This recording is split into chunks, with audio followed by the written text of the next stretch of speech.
पुणे महापालिकेची निवडणूक शेवटच्या टप्प्यात आली आहे। महापालिकेच्या या निवडणुकीत राज्यातील महायुती सरकारमधील तिन्ही पक्ष वेगवेगळे लढत असून आता एकमेकांवर आरोप प्रत्यारोप करताना दिसून येत आहेत।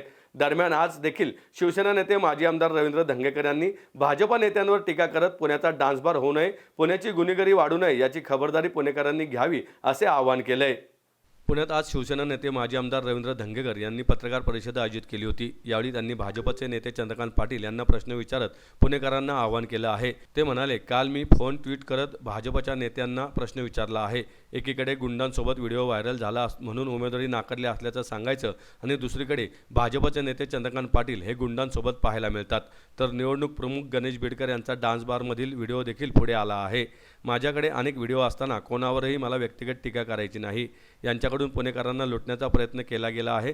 चंद्रकांत पाटील आणि मुरलीधर मोहोळ यांनी याबाबतचा खुलासा केला पाहिजेत असं त्यांनी म्हटलं आहे। गुन्हेगारी प्रवृत्ती संपवण्यापेक्षा याला खतपाणी घातलं जात आहे।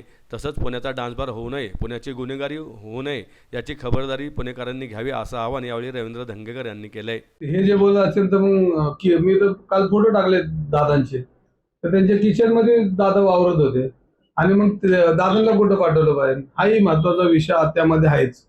आणि अमोल बालवडकर हा कार्यकर्ता आहे, तो कुठल्या पक्षाचा असला तरी त्यापेक्षा तो कार्यकर्ता आहे आणि तो आज निवडणूक लढवतो आणि मग तुम्ही त्याला तुमच्या विरोधात गेला किंवा तुमचं ना ऐकलं तर मग त्याला राजकारणातून नसते नाबूद करायचं का, त्याला देशोधडीला लावायचं का, या सगळ्या गोष्टीचा पुणेकरांनी विचार केला पाहिजे। हम करो सो कायदा, म्हणजे तुम्ही परवाड रचना असेल, प्रभाग रचना असेल, पोलीस खाता असेल, हे सगळ्यांचा हाताशी धरून ज्या पद्धतीने निवडणुका हायजॅक करतात हे लोकशाहीला पूरक नाही।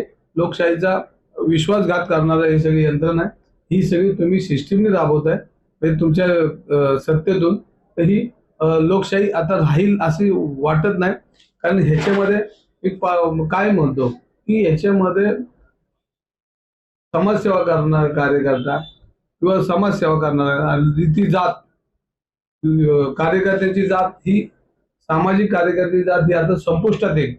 हे ह्या निवडणुकीत आपल्याला लक्षात येईल की भांडवलदारांचा पक्ष झालाय, भांडवलदारांचे सगळे उमेदवार आहेत आणि आम्ही ठरवलंय की धनशक्तीच्या विरुद्ध श्रमशक्ती म्हणजे शिवशक्ती अशी आमची लढाई आता आम्ही चालू केलेली आहे आणि आमच्या श्रमशक्तीला आणि शिवशक्तीला पुणेकर दाद देते। मी फक्त एवढंच म्हणतो की जय जिनेंद्र हा महत्वाचा नारा आहे आणि त्यामुळे हे लोकांना समजणार आहे। आणि महानगरपालिकेची तिजोरी लुटून काढली यांनी, की एकच नाहीत, हे सगळे अलीबाबा बसले सगळे आणि हे पुणेकरांना लुटतात, हे काय चूक लपून राहिल्या नाही। आज करोडो रुपयाची टेंडर प्रक्रिया जी महानगरपालिकेमध्ये चालते त्याच्यामध्ये 80 हात आहेत आणि त्यामुळे काही लपून राहिलेलं नाही। आणि हा पैसा निम्मे लोक डान्स बारमध्ये उधळतात आणि महिलांना, लाडक्या बहिणींना आदर्श नेतृत्व म्हणून एकनाथ शिंदेकडे बघितलं जातं। आम्ही लाडक्या बहिणींचा सन्मान करतो आणि लाडक्या बहिणींना नाचवतात, हा फरक आहे ना। लाडक्या बहिणींच्या अंगावर पैसे उधळतात आणि आम्ही लाडक्या बहिणींना सन्मान हा एकनाथ शिंदे साहेबांनी दिला। त्यामुळे आम्हाला अभिमान आहे की आमचा नेता हा लोकांमधला आहे, महिलांचा सन्मान करणार आहे। आणि जे निवडणूक लोकप्रतिनिधी आता पुण्याचे आहेत तर त्यांचे कालच फोटो टाकले की डान्स बार मधली, हे आता लोकांनी आता ह्याच्यामध्ये लक्षात येते। आणि जर काढायचं म्हटलं तर हातभर माझ्याकडे अजून आहे नाही काय याच्यामध्ये तुम्हाला सांगतो की मित्रपक्ष म्हणून मी करत नव्हतो, पण भारतीय जनता पार्टी माझा दुश्मन आहे, पण त्याच्यामध्ये जी विकृती, त्या विकृतीचा मी विरोध आहे आणि ती विकृतीवर तुम्हाला माहिती मी कधी थांबलोच नाही। विकृतीला माझा विरोध राहणार आणि पुणेकरांच्या हिताच्या बाजूने मी बोलणार, पॉप संस्कृती बोलणार। लोक आज जे